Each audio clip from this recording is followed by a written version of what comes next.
What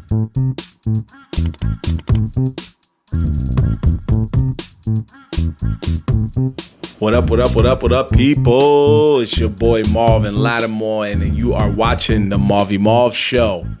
What's going on, people? Hope your week is well. Got a new week. If you here for another week, that means I'm doing something right. You know what I'm saying? My show must be doing good. Shout out to everybody who subscribed to my channel. Shout out to everybody who's sending likes, watching all of the videos. I'm going to start doing like polls to seeing which videos you guys like, so that way I can do more of those and less of what you don't like. You know what I'm saying? So this week we're going to try some new stuff too, you know. I'm not really trying to combine everything into one episode, but I just want to break things down for y'all, watch things and talk to y'all about things that pique my interest, and hopefully it piques yours, even if you're just intrigued. So what we're going to do today is we are reviewing a nice movie called A Quiet Place Day One. If you have not seen this movie and you have seen the first two A Quiet Place movies, go see this movie. That's all I'm going to say. Go see this movie. This movie is fire. It's cool. It's not that quiet as the first two. It's a little louder. There are quiet moments, obviously, because that's how the movie has to play out. But this is one of those cool horror films with supernatural beings where it just kind of like you are a little scared.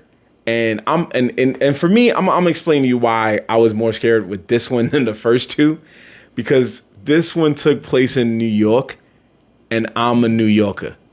You know what I'm saying? So when you see a horror film that takes place in your town, even though it's fictional, you're still a little shook. You know what I mean? Because you're like, yo, what if they pulled up to the block? You don't know what's gonna happen. You know, you're a little shook. You're like, if they pull up to the block, it's quiet. Like, no pun intended. It's legit quiet. But anyway, my feelings on this movie is that it's a good film. It's a dope summer film. This movie is actually the prequel to the first two, but it has nothing to do with the characters of the first two that I saw. And so it was more like a really interesting prequel spinoff. And I know what you're thinking if you saw the first two movies. Didn't they already like show the first time the aliens came? And the second one, they did. They definitely did. However, this one is about what took place when they first pulled up and how they could stop them in their own light at that moment. In the second movie, they didn't really know what to do. They just pulled up and Cassius started killing everybody. Now, the one thing I always question about this film is how fast people can adapt to these monsters' strengths, which is like, hey, they only like kill you if you make a sound. Like, it took people not too many days to realize, yo, these cats are real, and if you make a sound, you're dead. Like, it took them that quick. But I think it's just everybody's reaction to just like, yo, shut up. And there were some funny moments because of that. Once they started realizing, like, if you make noise, you're dead. Like, that to me was pretty funny.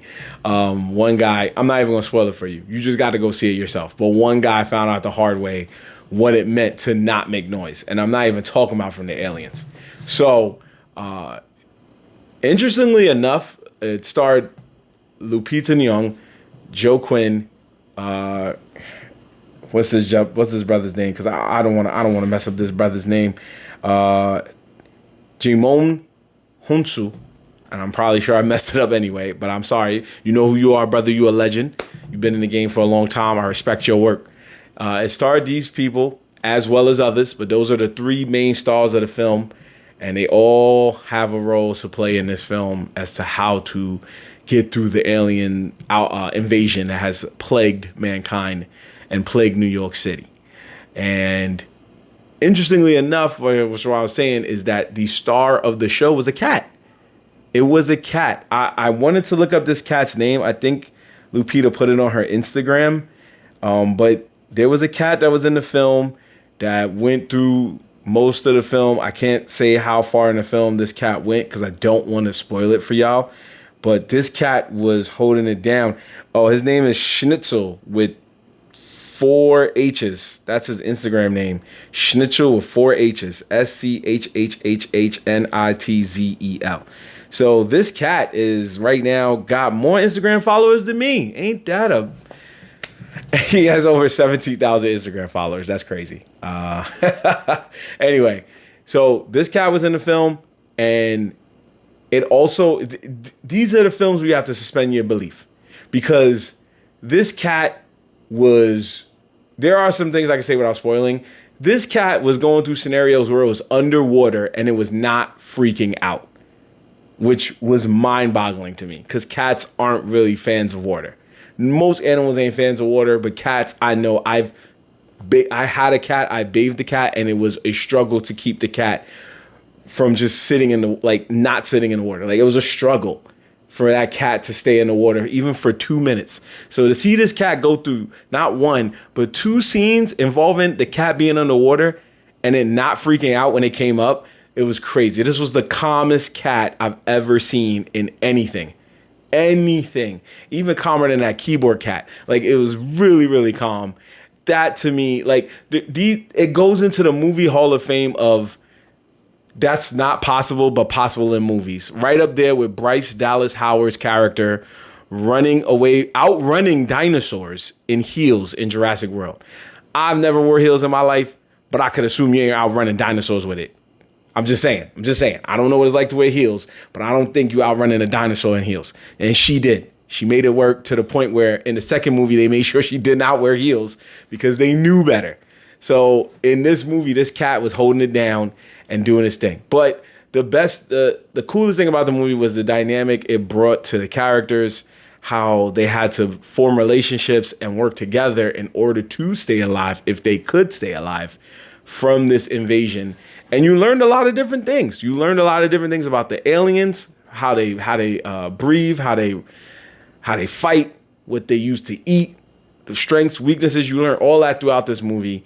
And I think that's what makes it cool enough that if they do make a 4th movie and that 4th movie takes place in the present timeline of the current 2 films, then we'll have a lot more to go on from this first film. I don't want to get into the schematics of like the direction and the cinematography. That's not what we're here for. What we're here for is just the nitty gritty. Like, this is what made the movie cool. This is what made me enjoy the movie. And I can't really think of a lot of things that I dislike. There are things that I could be like, oh, get the F out of here, because of the cat being able to like keep his calm underwater for so long. And of course, like I said, it's New York.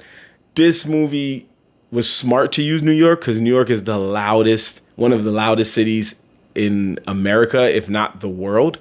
But it was just fun in the sense of like, you start sitting there and saying to yourself like, yo, if these monsters really came to New York, do you know how crazy it would be? These monsters probably would have left because of all the noise, 1. And 2, these monsters probably wouldn't survive with all the like hookah smoke and stuff that goes around in the air. They would have been like, oh my God, I don't even care if it's quiet. I need to go.